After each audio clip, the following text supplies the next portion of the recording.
कुछ लोगों ने कहा सरकार ईमानदारी से तो कम ही लोग हैं जो सोना पहन पावे,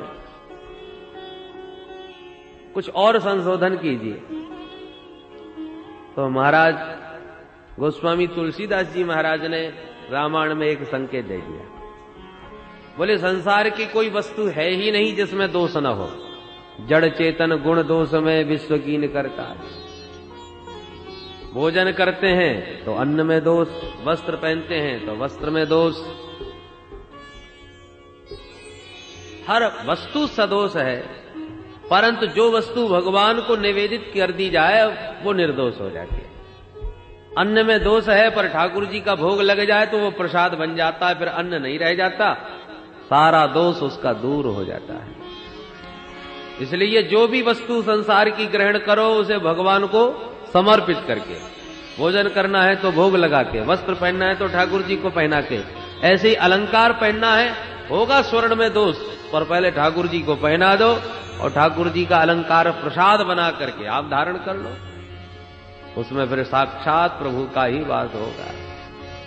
तुम ही निवेदित भोजन करही, तुम ही निवेदित भोजन करही, तुम ही निवेदित भोजन करही, वही निवेदित भोजन करही, प्रभु प्रसाद पटभूषण धरही, प्रभु प्रसाद पटभूषण धरही।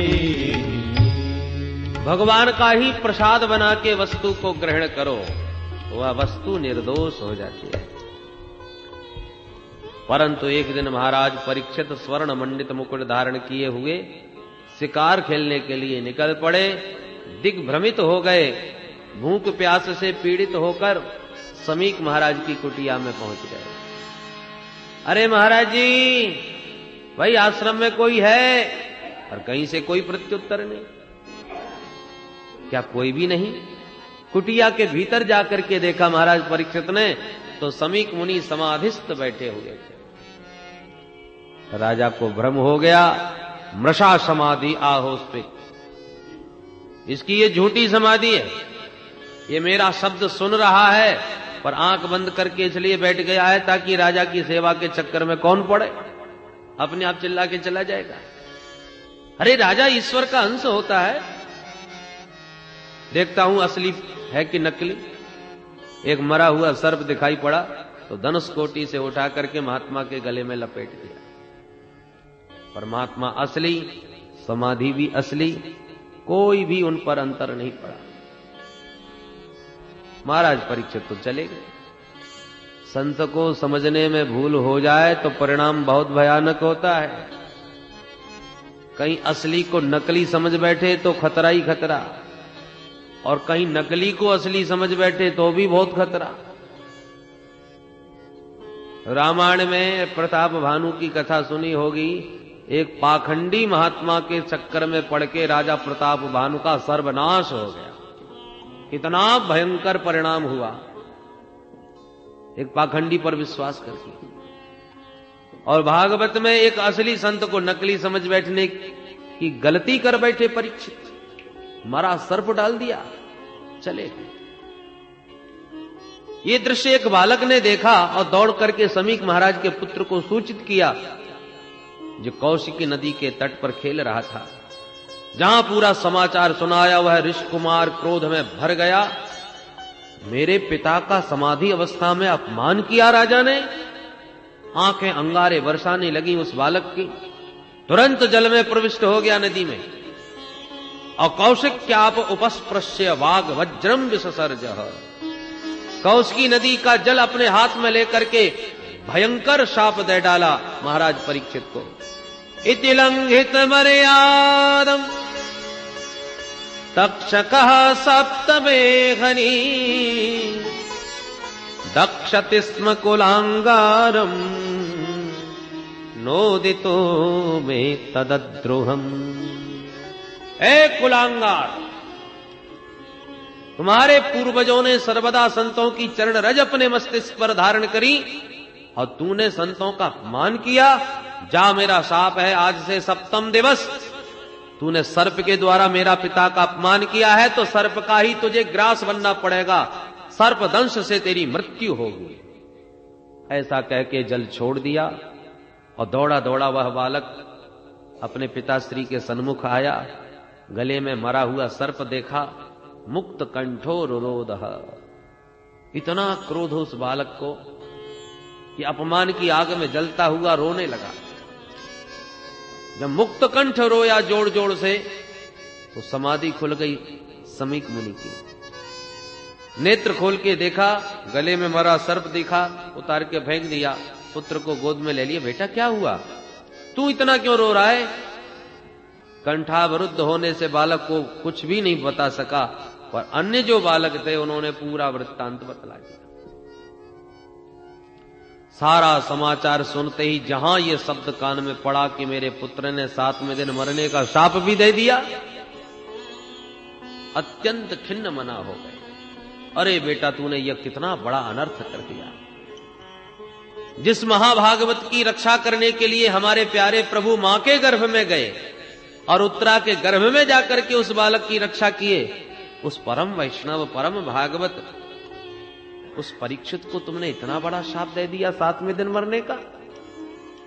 अब इस भारत भूमि को परीक्षित जैसा धर्मनिष्ठ धर्मात्मा राजा नहीं मिल सकता, क्योंकि अब जो राजा होंगे सब धर्म निरपेक्ष होंगे, धर्म से उनका कोई मतलब ही नहीं। ऐसा धर्मात्मा परीक्षित जैसा कहां मिल सकता है? जब राजा धर्मात्मा नहीं होगा तो प्रजा में धर्म कहां होगा? यथा राजा तथा प्रजा। प्रजा जब धर्मनिष्ठ नहीं होगी तो वर्ण संकरता फैलेगी, और ये सारे दोष का कारण तू बनेगा बेटा। हे प्रभु, ये क्या अनर्थ हो गया, क्षमा करो मेरे पुत्र को, हमारे अपराध को। पर अब जो होना था वो तो हो चुका। तुरंत अपने सेवक को भेज करके परीक्षित को यह सारा समाचार सुनाया। जहां परीक्षित महाराज ने सुना कि 7वें दिन मरना सुनिश्चित है, तो सर्वस्व त्याग करके सीधे गंगा तट पर सुख तीर्थ में जाकर के विराजमान हो। पश्चाताप की आग में जल उठे। जिन संतों का मैंने सर्वदा सम्मान किया, आज उन संतों का अपमान करने की भावना मुझ में आई कैसे? ये नीच कर्म मैं तो सोच भी नहीं सकता जो हो गया मेरे से। अहो मया नीचमनार्यवत्कृतम् निरागसी ब्रह्मणि गूढ़ तेजसी। बारंबार पश्चाताप करते हुए महाराज परीक्षित गंगा तट पर आके विराजमान हो गए। ऋषि मुनियों को पता चला कि हमारे सम्राट को 7वें दिन मरने का शाप लग गया है, तो जितने सिद्ध कोटि के दिव्य महापुरुष थे सब के सब परीक्षित के पास दौड़े दौड़े आए। अत्रिर्वसिष्ठश्च वनस्सरदवान् अरिष्टनेमिर भृगुरंगिराश्च पराशरो गादिसुतोऽथ राम उतत्य इंद्र प्रमदेद्मबाहौ। अत्रि हैं, वशिष्ठ हैं, पराशर हैं, सब के सब आए। इतने संतों का समुदाय परीक्षित ने जब गंगा तट पर आते देखा तो गदगद होके सबको दंडवत किया, विधिवत पूजन किया और कहने लगे, महाराज समझ में नहीं आता कि मुझ छत्रबंधु के ऊपर आपने कैसे अनुग्रह किया। मैंने तो संत का अपमान किया, पर धन्य है संत जो मुझे घर बैठे अनुग्रह प्रदान करने के लिए पधार रहे। आप समस्त संतों के चरणों में सत सत प्रणाम। बस एक ही बात जानना चाहता हूं कि मरने वाले को क्या करना चाहिए। चर्चा हो ही रही थी कि तत्रा भवद भगवान व्यास पुत्रो यद्रक्षयागामटमानो नपेक्ष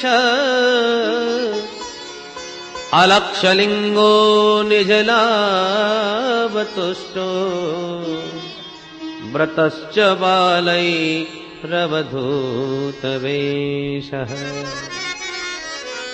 अचानक ऋषि मुनियों के बीच में साक्षात भगवान प्रकट हो गए। कौन से भगवान? बोले भगवान व्यासपुत्र। मानव भक्त की रक्षा करने के लिए भगवान ही व्यास नंदन बन के प्रकट हो गए। बोल सुखदेव भगवान की। पहले परीक्षित पर संकट आया, वो भी ब्राह्मण था, अश्वत्थामा।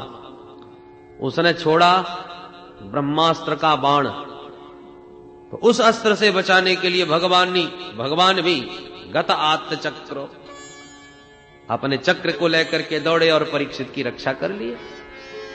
अस्त्र का संकट आया तो अस्त्र लेके भागे, पर अब की बार इस ब्राह्मण ने वाग वज्र छोड़ा है, वाणी का वज्र चलाया है मारने के लिए, तो भगवान भी व्यास नंदन बन के वाणी से ही रक्षा करने के लिए प्रकट हो गए।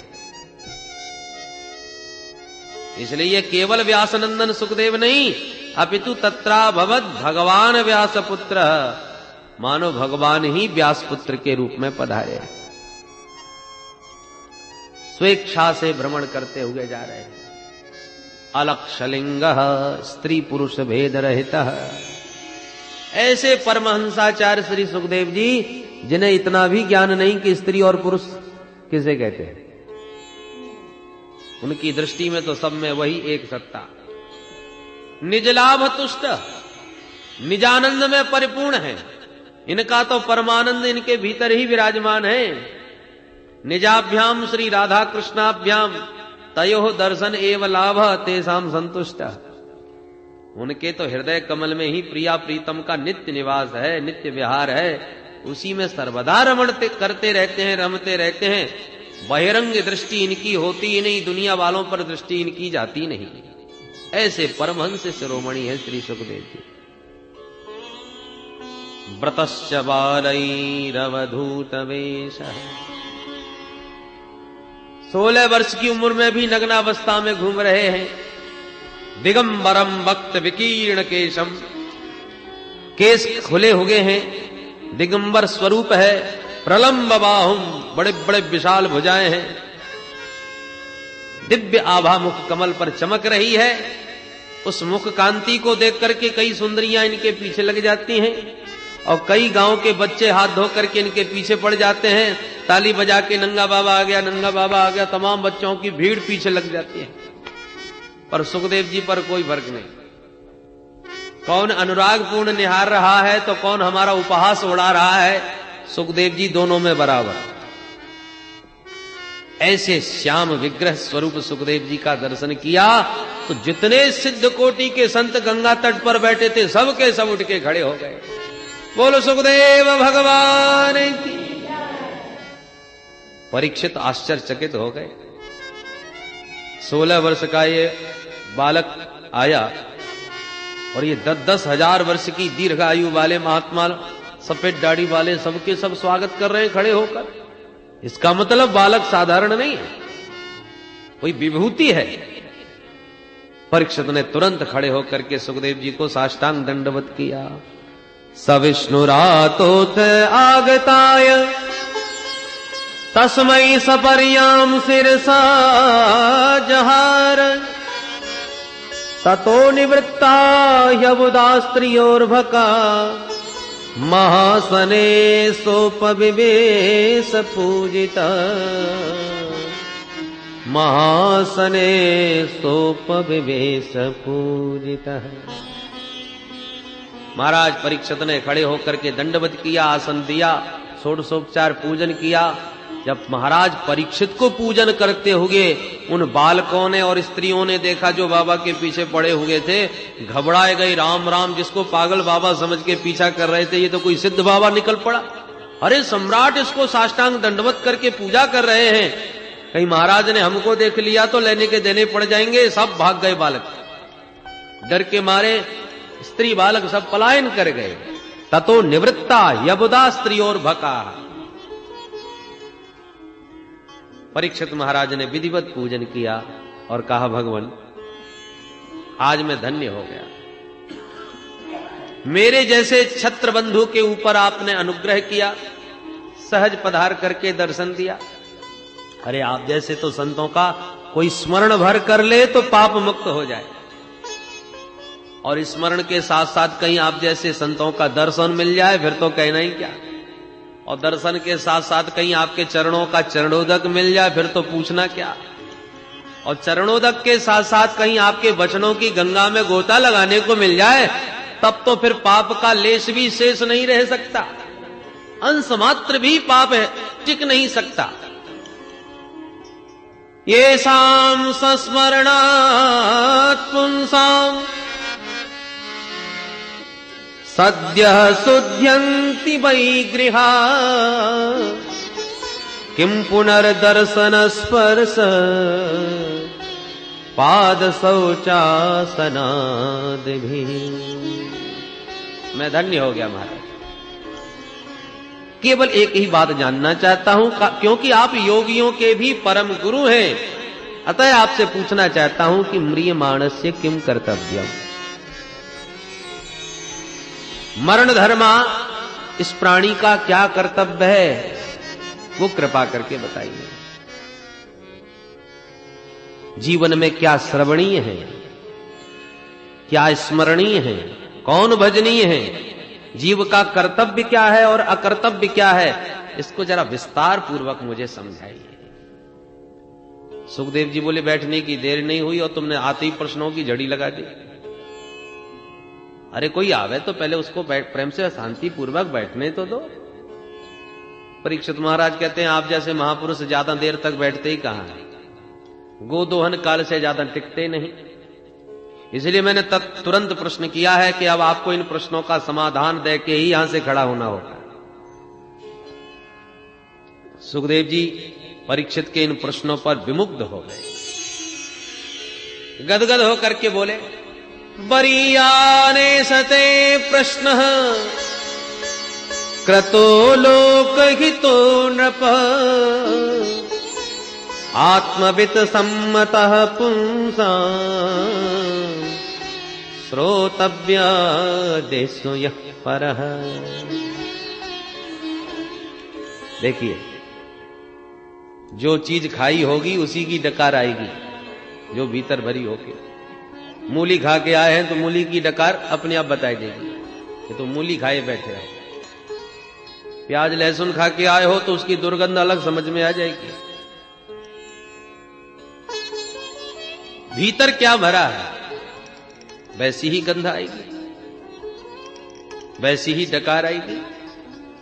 तो सुखदेव जी के भीतर ब्रह्मानंद भरा हुआ है, निजलाभतुष्ट। तो सुखदेव जी का जो प्रथम अक्षर मुख से निकला वो भी ब्रह्म का ही बीज निकला। वकार जो है वो ब्रह्म का बीज है, और सुखदेव जी के मुख से पहला वकार ही निकला। वरीयाने सते प्रश्न कृतो लोकहितो नृप वरीयाने सते प्रश्न। वरीयान वकार सबसे पहले निकला, क्योंकि ब्रह्म का बीज वकार और ब्रह्मानंद सुखदेव जी के भीतर। सुखदेव बाबा कहते हैं, परीक्षित ये प्रश्न तुमने केवल अपने लिए नहीं किया है। यदि परीक्षित ये पूछते, महाराज मैं 7वें दिन मरने वाला हूं, कुछ बचने का उपाय बताओ, तो ये व्यक्तिगत प्रश्न हो जाता है। परीक्षित का प्रश्न ये है कि मरने वाले को करना क्या चाहिए। तो मरने वाले कोई परीक्षित अकेले थोड़ी है, इसका नाम ही मृत्युलोक है, मरने वाले तो सभी है। और सबके जीवन में ही 7 दिन के भीतर ही तो काल रूपी व्याल अपना ग्रास बनाने आता है, क्योंकि 7 ही दिन है, रवि सोम मंगल बुध बृहस्पति शुक्र शनि। और इन 7 दिन के भीतर ही काल व्याल का ग्रास प्रत्येक प्राणी को बनना है। इसलिए परीक्षित का प्रश्न सार्वभौम है। अतः सुखदेव जी गदगद हो, अरे परीक्षित क्रतो लोक हितो नृप, लोक हित के लिए जन कल्याण की भावना से बड़ा प्यारा प्रश्न है तुम्हारा। क्योंकि ये अभागा जीव मोह ग्रसित है, अपने बारे में से सोचने का समय नहीं, हमेशा दूसरों के बारे में ही सोचता रहता है। मेरे बाद इनका क्या होगा, मेरा इतना बड़ा कारोबार, मेरा इतना बड़ा परिवार, मेरे इतने बच्चे, अब कैसे क्या संभालेंगे। लो, अंतिम समय जीवन का आ गया और फिर भी दूसरों के बारे में ही सोच रहा है। जिंदगी भर दूसरों को कमा कमा के दिया और अब भी अपने बारे में सोचने की फुर्सत नहीं। दिन भर पैसा कमाना और परिवार का पेट भरना, रात भर या तो खर्राटे बजा के सोना या विषयों के भोग में लगे रमे रहना। इसी में सारा जीवन जीव का समाप्त हो जाता है। निद्रिया ह्रियते नक्तम व्यवायेन च भावयः दिवाचार्थे हया राजन् कुटुंब भरणेन वा।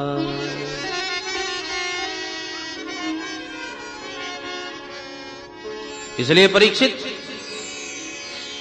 जो प्राणी वास्तव में मृत्यु भय से मुक्त होना चाहता हो, उसे 3 बातों का अभ्यास करना चाहिए।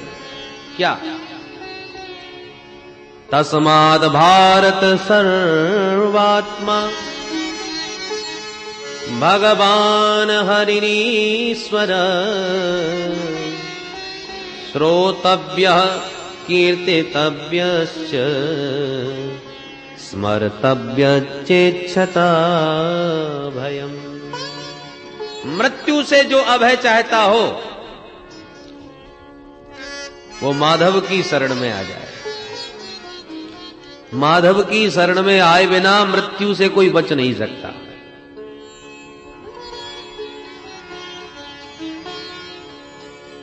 तो माधव की शरण में आए कैसे महाराज, क्या करें उसके लिए?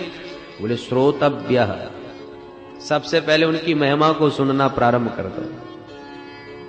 सुनने से फायदा क्या होगा? भले जब सुनोगे तभी तो उनके बारे में जानोगे, और जब तक जिसकी व्यक्ति की जानकारी ना मिले पूरी, तब तक उसमें श्रद्धा होती ही नहीं। कोई कितना भी बड़ा महान व्यक्तित्व तो हमारे बीच में आके चुपचाप बैठ जाए तो हम उसे नमस्कार भी ना करें। जब उसके व्यक्तित्व के बारे में किसी ने हमको बताया, उसकी जानकारी जब हमको मिली, तब हमने दंडवत किया, अरे वाह महाराज, बहुत नाम सुना था आपका, धन्य हो गए। और तब से बैठा था, तब से राम राम भी नहीं करे। जाने बिनु न होए परतीति, जाने बिनु न होए परतीति, बिनु परतीति होए नहीं प्रीति, बिनु परतीति होए नहीं प्रीति, जाने बिनु न होए परतीति, जाने बिनु न हो। इसलिए भगवान की महिमा को जानने के लिए पहले उनकी कथा सुनो, ज्यादा से ज्यादा भगवान की लीलाओं का श्रवण करो, तब पता चलेगा कि प्रभु का स्वरूप कैसा है, उनका स्वभाव कैसा है, उनका प्रभाव कैसा है। जानोगे तब प्रभु में श्रद्धा और प्रेम जागेगा। ये मन जल्दी से मुड़ता नहीं भगवान की तरफ, बड़ा निष्ठुर है। जन्म जन्मांतरों से संसार में ही इसकी रति है। अब परमात्मा में कैसे जोड़ें, प्रभु की तरफ कैसे मोड़ें? लोहा बहुत कठोर होता है, पर उसका औजार बनाना हो तो तोड़ना मरोड़ना तो पड़ेगा। बिना तोड़े मरोड़े उससे कुल्हाड़ी आदि कैसे बनेंगे उस लोहे से? तो क्या करना पड़ेगा? बोले पहले इसे गर्म करो, तपाओ, और लोहा जब गर्म हो जाए आग में लाल, तब उसमें द्रवता आ जाती है, फिर उतनी कठोरता नहीं रह जाती। और जहां उसमें लालिमा आ जाए, द्रवता आ जाए, तो एक हथौड़ा मार दो तुरंत मुड़ जाएगा। जहां चाहोगे वहां मुड़ जाएगा, जैसा चाहोगे वैसा बन जाएगा। बिना तपाए तो मोड़ना बड़ा कठिन है। उसी प्रकार ये निष्ठुर मन माधव की तरफ मुड़ता नहीं। कैसे मोड़े? बोले पहले इसे को भगवान की कथा सुनाओ। भगवान की माधुर्यपूर्ण लीलाओं को सुनते सुनते इस मन में द्रवता आ जाएगी, भगवान के प्रेम में पिघल जाएगा। और जब प्रभु की महिमा को सुन के पिघल जाए तुम्हारा मन, तभी विवेक का हथौड़ा मारो इसके में, डांटो इसे, अरे पापी, अरे दुष्ट, जिन प्रभु की महिमा में तू इतना मुग्ध हो रहा है, फिर उन माधव का भजन क्यों नहीं करता, फिर उनके चरणों का ध्यान क्यों नहीं करता? डांटो। तो मन आज चूंकि समय प्रभावित है, आपकी हर बात मानेगा और प्रभु की तरफ मुड़ जाएगा। अहिल्या का उद्धार करके राम जी जा रहे हैं, गोस्वामी जी वर्णन कर रहे हैं। वर्णन करते करते गोस्वामी जी का श्रोता तो उनका मन है, मनी राम जी को सुनाते हैं कथा। तो मन को श्रोता बना के कथा सुना रहे थे। गोस्वामी जी का वर्णन करते करते मन पिघल गया।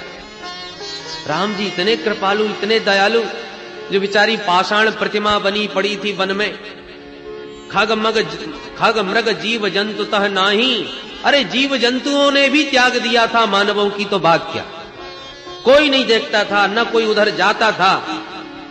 ऐसी अभागिन अहिल्या का उद्धार करने प्रभु स्वयं गुरु जी को लेके पहुंच गए और उस पर अनुग्रह किया, उसे परम पावन बना दिया। गोस्वामी जी का मन वर्णन करते करते मुग्ध हो गया, पिघल गया। और जहां मन पिघला तहां गोस्वामी जी ने उस मन को भटकारा। अस प्रभु दीन बंधु हरि, कारण रहित दयाल, तुलसीदास सठ ताहि भज, शाण कपट जंजाल। अब ये जो सठ संबोधन है वो अपने मन को है। गोस्वामी जी कहते हैं, अरे सठ मन तो बड़ा झीठ है।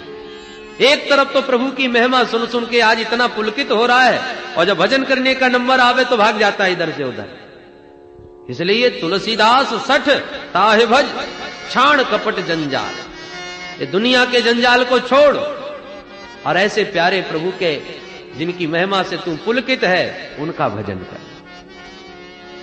पूरी राम कथा सुनाने के बाद राम कथा के अंत में, रामायण के अंत में भी अपने मन को यही समझाया, बोल ऐसा कौन पापी है जगत में जो राम जी का आश्रय लेकर के पावन नहीं हो गया। पाई न कहीं गति पतित पावन, राम भज सुनो सठ मना। पाई न कहीं गति पतित पावन, राम भज सुन सठ मना।